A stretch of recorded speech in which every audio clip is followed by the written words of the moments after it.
Autoline Daily is brought to you by Bridgestone, passion for excellence, and by Dow Automotive Systems, innovations for clean powertrain solutions. Oh, hi. Sorry, I didn't hear you guys come in. Have a seat. Make yourself comfortable. There's a nice sofa over there. You can take your shoes off if you like. It's no trouble at all. Jim, it's time to start the show. Come on, sorry. go. I'm not ready. You guys sort of caught me unprepared. Just a minute. Oh, that's better. Casual Friday, no tie. Now we're ready to go. I was just catching up on some reading, and I had no idea that there were so many uses for liquid tungsten. Now, I'd like to apologize up front for my behavior on yesterday's edition of Autoline Daily. I was definitely over the top, and I hope to make up for it with today's, shall we say, more civilized episode. Anyway, this is Autoline Daily for Friday, February 25th, 2011. As you probably know, I'm Jim Hall from 2953 Analytics, bringing you the latest and greatest, or at least USDA okie dokie news from the global automotive industry. Let's get started, shall we? Toyota just can't seem to catch a break. The Wall Street Journal reports that the automaker is recalling another 2.2 million vehicles in the U.S. because of, drumroll please, floor mat issues. That's right, they are still battling pedal entrapment woes, be they real or perceived. This recall covers vehicles dating back to 2003 that weren't covered by the previous callbacks. Some of the affected models include the Lexus RX and GS ranges, as well as the Toyota Highlander. Of course, the company was recently cleared by both NHTSA and NASA, funny how the space agency was involved, for potential flaws in its electronic throttle control system. On the bright side, this latest recall ends the U.S. government's 10-month probe into the issue. Da, comrade, we have news from Mother Russia. According to Wards, Volkswagen and Gaz signed a memorandum of understanding yesterday. The two companies will partner to build more than 100,000 Volkswagen and Skoda cars annually at Nizhny Novgorod, the Detroit of Russia. Well, not really. I made the last part up about Detroit of Russia, but this is more than screwing vehicles together from knockdown kits. This is going to entail some heavy assembly, including welding, painting, and final line operations. VW will provide specific tooling to Gaz, as well as special training for some 2,500 of its workers.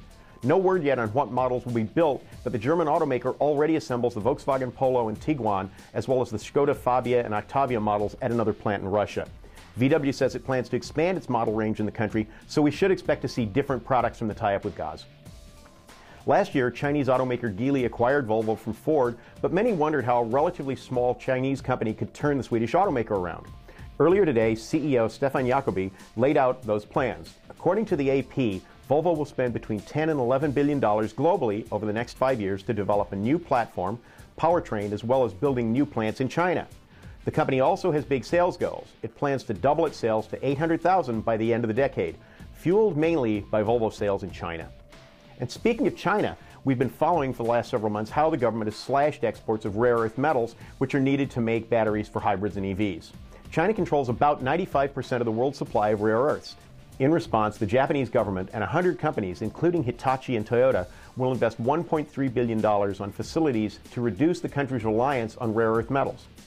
Bloomberg reports that Japan wants to cut its use of rare earths by a third, or about 10,000 metric tons a year, and it's also looking to invest in mines overseas outside of China. As we reported on Wednesday, the Supreme Court ruled this week that Mazda can be sued for not installing shoulder belts for the middle seat second row in its MPV minivans. Appellate courts had ruled for the automaker, saying the company had met all federal regulations at the time. Despite the higher court's unanimous ruling, Mazda Vice President Jay Amestoy told Autoline Daily yesterday that it was what the court didn't say that's also important. Well, we were obviously extremely disappointed with the court's ruling yesterday. But, I think it's important to understand that the court didn't really find against us, didn't find us, Mazda, liable, or for that matter, our vehicle defective. What it simply said was that the plaintiff may now continue with their lawsuit, in which case we plan to vigorously defend our vehicle when the case moves to trial court. The decision poses a big problem for all automakers because it leaves them open to lawsuits even if they meet all federal regulations for their cars when built. As the case moves forward, we'll keep an eye on it for you. After the break, find out what we've got in store for this week's episode of Autoline Detroit. Fun times! Reducing exhaust emissions, aerified diesel particulate filters, high filtration, low back pressure, small package size, excellent durability. DowAerify.com. Dear leader John McElroy may have flown the coop, but he still managed to make it in for this week's episode of Autoline Detroit. Joining him in the studio was a trio of advertising experts, including the ever-knowledgeable David Kiley of AOL Autos and Advertising Age. We also have the charming Gene Halliday from Autoadopolis, as well as Mr. Gary Topolewski, a genuine advertising creative director. We brought these specialists in to analyze and dissect the state of automotive advertising on television. Here's a sample of what that show has to offer. I like the diesel commercial, and I think they needed to catch up on diesel anyway and let people know. But they said that they were going to do two surprising things that would surprise Americans in their ads. And the other one about we built the X3s in America was a yawn, I thought. Yeah, that didn't work for me whatsoever. It's like it's curious to see BMW spending so much advertising money to say we're made in America. It didn't compute. I'm not sure that really resonates with the BMW buyer. I understand from talking to them that they're trying to get away from the hardcore performance image, which their research says attracts a lot of people but puts off a lot of people. But I'm not sure the fact that the X3 is built in South Carolina as your headline, I don't think that's going to sell a lot of X3s somehow. Okay, another luxury brand, Audi, which did this whole thing with Kenny G in a prison break.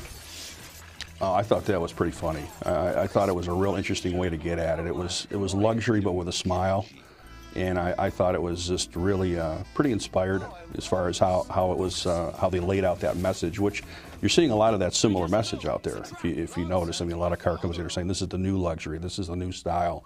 And I think that they did a real nice job of it. It's giving Audi a real interesting personality. I agree, and to me, this was another great Super Bowl ad. Exactly. You know, again, very high production values, 60-second ad, so I like that. And they really teased it a lot on the web, on YouTube, with the sort of longer videos about luxury prison is what it was.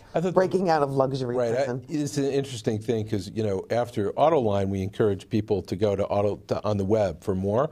I would encourage people to look at the longer form versions of some of these ads because I think, especially in the Audi case, they're actually more interesting in the longer versions online than they were in the game, I think. As always, you can watch the entire episode of Autoline Detroit right now on our website, autolinedetroit.tv. Imagine that. And that's all, folks. No, really. Autoline Daily is finished for today, but before we go away for the weekend, I'd like to remind you about a few cool things, like Roundabout, the latest show to join the Autoline family of fine programs. It's a car-themed podcast that takes a good look at some of the strange or unreported news from the past week. I highly recommend it. In fact, I like it so much, I was even a guest on it a couple of months back, which was a lot of fun. Did I say that right? That's okay? Nina Beckhart from the Naming Group is the star tonight. She'll be talking about what she does for a living and how she came up with a controversial name for the new Chevrolet Sonic. Should be a good show. You can watch it live on our website, autolinedetroit.tv, or on roundaboutshow.com. It starts about 6:30 Eastern Time. You can also subscribe to it on iTunes or the Zune Marketplace if you have a Zune, which I don't think anybody does. Anyway, I'm Jim Hall from 2953 Analytics. Thank you very much for watching, and I'll catch you later. Haul out!